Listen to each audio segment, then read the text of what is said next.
ನಮಸ್ತೆ ವೀಕ್ಷಕರೇ ಗೌರಿಶಂಕರ ಧಾರಾವಾಹಿಯ ಗುರುವಾರದ ಸಂಚಿಕೆಯನ್ನು ಹೇಳ್ತೀನಿ ಬನ್ನಿ.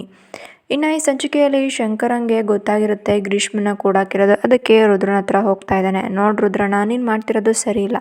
ಈ ಥರ ಮಾಡಿದ್ರೆ ನಿನ್ನ ಮೇಲೆ ಕೇಸ್ ಜಾಸ್ತಿ ಬೀಳ್ತವೆ. ನಮ್ಮವ್ರು ಹೇಳ್ತಾ ಇದ್ದಾಳೆ, ಸುಮ್ಮನೆ ಆ ಕೇಸು ಈ ಕೇಸು ಅಂತ ಹಾಕಿಸ್ಕೊಂಬೇಡ. ಹೆಣ್ಮಕ್ಳನ್ನ ಹಿಂಗೆಲ್ಲ ಕೂಡಾಕ್ಬಾರ್ದು, ಸುಮ್ಮನೆ ಬೀಗದ ಕೀ ಕೊಡು ಅಂತ ಕೇಳ್ತಿರ್ತಾನೆ.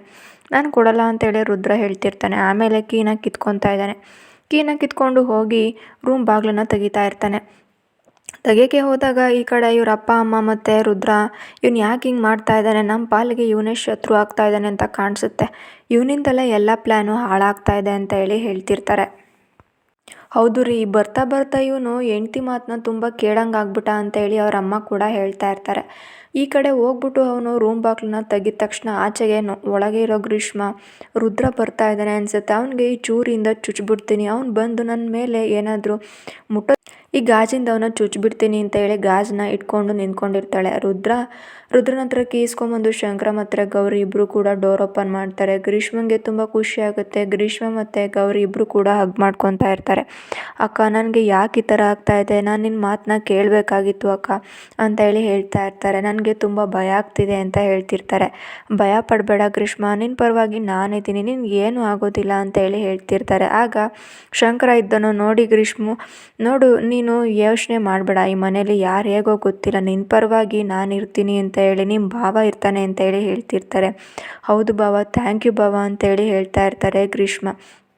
ಹಾಗೆ ನೀನು ರುದ್ರನ ಮಾತನ್ನ ಕೇಳಬೇಡ, ನೀವು ಅವ್ರು ಏನು ಬೇಕಾದರೂ ನಿನಗೆ ಮಾಡ್ತಾರೆ ಅಂತೇಳಿ ಹೇಳ್ತಿರ್ತಾರೆ. ಈ ಕಡೆ ಅವರಮ್ಮ ದೀಪ ಹಚ್ತಾ ಇರ್ತಾರೆ. ದೀಪ ಹಚ್ಚಿ ದೇವ್ರ ಹತ್ರ ಪ್ರಾರ್ಥನೆ ಮಾಡ್ತಾ ಇರ್ತಾರೆ. ದೇವರೇ, ನನ್ನ ಮಗಳನ್ನ ಹೇಗಾದರೂ ಮಾಡಿ ನನ್ನ ಮನೆಗೆ ಬರೋ ಹಾಗೆ ಮಾಡು, ಅವಳಲ್ಲಿ ಆ ತೊಂದರೆ ಪಡೋದು ನನ್ನ ಕೈಲಿ ನೋಡೋದಕ್ಕಾಗ್ತಿಲ್ಲ ಅಂತಿರ್ತಾರೆ. ಅವರು ದೀಪ ಹಚ್ಬೇಕಾದ್ರೆ ದೀಪ ಕೂಡ ಹತ್ಕೊಳೋದಿಲ್ಲ, ಹಾಗೆ ಆಫ್ ಆಗ್ತಾ ಇರುತ್ತೆ. ಏನಪ್ಪ ಹಾಗಂದರೆ ನನ್ನ ಮಗಳು ಈ ಮನೆಗೆ ಬರೋದಿಲ್ವಾ, ನನ್ನ ಮಗಳನ್ನ ನೋಡೋದಕ್ಕಾಗೋದಿಲ್ವಾ ಅಂತೇಳಿ ಮತ್ತೆ ಪ್ರಶ್ನೆಗಳನ್ನ ಕೇಳ್ತಾ ಇರ್ತಾರೆ. ಇನ್ನೊಂದು ಕಡೆ ಇಲ್ಲಿ ಪೊಲೀಸರನ್ನ ಕರ್ಕೊಂಡು ಗ್ರೀಷ್ಮ ಅವರ ತಂದೆ ಮತ್ತು ಅವರ ಅಣ್ಣ ಇಬ್ಬರು ಕೂಡ ಮನೆ ಬರ್ತಾ ಇದ್ದಾರೆ. ಮನೆ ಬಂದು ಮನೆ ಡೋರ್ನ ನಾಕ್ ಮಾಡ್ತಾ ಇದ್ದಾರೆ. ಇದೇ ನಮ್ಮ ಶಿವರುದ್ರಪ್ಪ ಅವ್ರ ಮನೆ, ಪೊಲೀಸರು ಬಂದಿದ್ದಾರೆ, ಬರೋದಕ್ಕೆ ಹೇಳು ಅಂತ ಪೊಲೀಸರು ಅಡುಗೆ ಕೆಲಸದೊಳಗೆ ಹೇಳ್ತಾರೆ. ಹೌದು ಸಾಹೇಬ್ರೆ, ಇದೇ ಶಿವರುದ್ರಪ್ಪ ಅವ್ರ ಮನೆ, ಈರಿ ಕರ್ಕೊಂಬರ್ತೀನಿ ಅಂತೇಳಿ ರೂಮ್ ಹತ್ರ ಓಡೋಗ್ತಾ ಇರ್ತಾಳೆ. ರೂಮ್ ಹತ್ರ ಹೋಗಿ ಅಪ್ಪವ್ರೆ ಅಂತೇಳಿ ಹೇಳ್ತಿರ್ತಾರೆ. ಅಲ್ಲಿ ಅವರು ಒಂದು ಡಿಸ್ಕಷನ್ನ ಮಾಡ್ತಾ ಇರ್ತಾರೆ. ಶಿವರುದ್ರಪ್ಪ ಮತ್ತು ಮಗ ಮತ್ತು ಅವ್ರ ತಾಯಿ ಇಬ್ಬರು ಕೂಡ, ನಾವು ಈ ಮನೆಯಲ್ಲಿ ಬದುಕಬೇಕು, ಉಳಿಗಾಲ ಬೇಕು ಅಂದರೆ ಆ ಗ್ರೀಷ್ಮನ ನಮ್ಮ ಕಡೆ ಬರೋ ಹಾಗೆ ಮಾಡ್ಕೊಬೇಕು. ಅವಳನ್ನ ನಾವು ಹೇಳ್ದಂಗೆ ಮಾತು ಕೇಳಿದ್ರೆ ಮಾತ್ರ ಶಂಕರನು ಕೂಡ ನಮ್ಮ ಕಡೆಗೆ ಬರ್ತಾನೆ, ಇಲ್ದಿದ್ರೆ ನಮಗೆ ಉಳಿಗಾಲ ಇಲ್ಲ ಅಂತೇಳಿ ಹೇಳ್ತಿರ್ತಾನೆ. ಈ ಅಡುಗೆ ಕೆಲಸದವಳು ಬಂದಿದ್ದ ತಕ್ಷಣ ರುದ್ರನಿಗೆ ಸಿಟ್ಟು ಬರುತ್ತೆ. ಯಾಕೆ ಈಗ ಓಡ್ ಬರ್ತಿದ್ಯಾ, ಏನಾಯ್ತು ನಿನಗೆ ಅಂತ ಕಿರ್ಚಾಡ್ತಾನೆ. ಯಾಕೋ ರುದ್ರ ಆಗೆಲ್ಲರ ಮೇಲೆ ರೇಗಾಡ್ತಿದ್ಯಾ, ಅದೇನಾಯಿತು ಅಂತೇಳಿ ಬಾಯ್ಬಿಟ್ಟು ಹೇಳು ಅಂತೇಳಿ ಅಡುಗೆ ಕೆಲಸದವಳನ್ನ ಕೇಳ್ತಿರ್ತಾರೆ. ಆಗ ಅಪ್ಪವ್ರೆ, ಯಾರೋ ಪೊಲೀಸರು ಬಂದಿದ್ದಾರೆ, ಗ್ರೀಷ್ಮಕ್ಕ ಅವ್ರ ಅಣ್ಣ ಮತ್ತು ಅಪ್ಪ ಇಬ್ಬರು ಕೂಡ ಕರ್ಕೊಂಬಂದಿದ್ದಾರೆ, ನಿಮ್ಮನ್ನು ಕರೆಯೋದಕ್ಕೆ ಹೇಳ್ತಾ ಇದ್ದಾರೆ ಅಂತ ಹೇಳ್ತಿರ್ತಾರೆ. ಇದನ್ನು ಕೇಳಿ ಶಿವರುದ್ರಪ್ಪವ್ರಿಗೆ ಶಾಕ್ ಆಗುತ್ತೆ. ಏನು, ಪೊಲೀಸ್ರವ್ರು ಬಂದವರ, ಪೊಲೀಸ್ರವ್ರನ್ನ ಬರೋದಕ್ಕೆ ಹೇಳ್ಬಿಟ್ಲ ಅವಳು ಗೌರಿ, ಇದೆಲ್ಲ ಅವಳು ಮಾಡ್ತಿರೋದೇ ಸಂಚು, ಇದಕ್ಕೆ ನಮ್ಮ ಶಂಕರ ನಾನು ಏನು ಮಾಡೋದಕ್ಕೂ ಬಿಡ್ತಾ ಇಲ್ಲ, ಈ ಶಂಕರನಿಂದಲೇ ಅರ್ಧ ಕೆಲಸ ಹಾಳಾಗ್ತಾ ಇದೆ ಅಂತ ಹೇಳ್ತಿರ್ತಾರೆ. ಊರಿ, ಆ ಶಂಕರ ನನ್ನ ಹೊಟ್ಟೆಲ್ಲೇ ಹುಟ್ಟಿದಾನ ಅನ್ನೋದೇ ನನಗೆ ಡೌಟು ಅಂತ ಅನಿಸ್ತೈತೆ ನನಗೆ ಅಂತೇಳಿ ಶಂಕರನ್ನ ಬೈತಾ ಇರ್ತಾರೆ ಅವ್ರ ತಾಯಿ. ಸರಿ ನಡಿ, ಅದೇನಂತ ಕೇಳೋಣ ಅಂತೇಳಿ ಹೋಗ್ತಿರ್ತಾರೆ. ಆಗ ಅವ್ರ ತಂದೆಯವ್ರ ಅಣ್ಣ ಪೊಲೀಸರೆಲ್ಲ ನಿಂತಿರ್ತಾರೆ. ಏನು ರೀ ಬೀಗ್ರೆ, ಇಲ್ಲಿನ ತನಕ ಬಂದುಬಿಟ್ಟಿದ್ದೀರಾ ಅಂತೇಳಿ ಶಿವರುದ್ರಪ್ಪನವರು ಕೇಳ್ತಾ ಇರ್ತಾರೆ. ನನ್ನ ಮಗಳನ್ನ ನನ್ನ ಮನೆಗೆ ಕಳಿಸ್ಕೊಡಿ, ನನ್ನ ಮಗಳನ್ನ ನಾನು ನೋಡಬೇಕು ಅಂತೇಳಿ ಹೇಳ್ತಿರ್ತಾರೆ.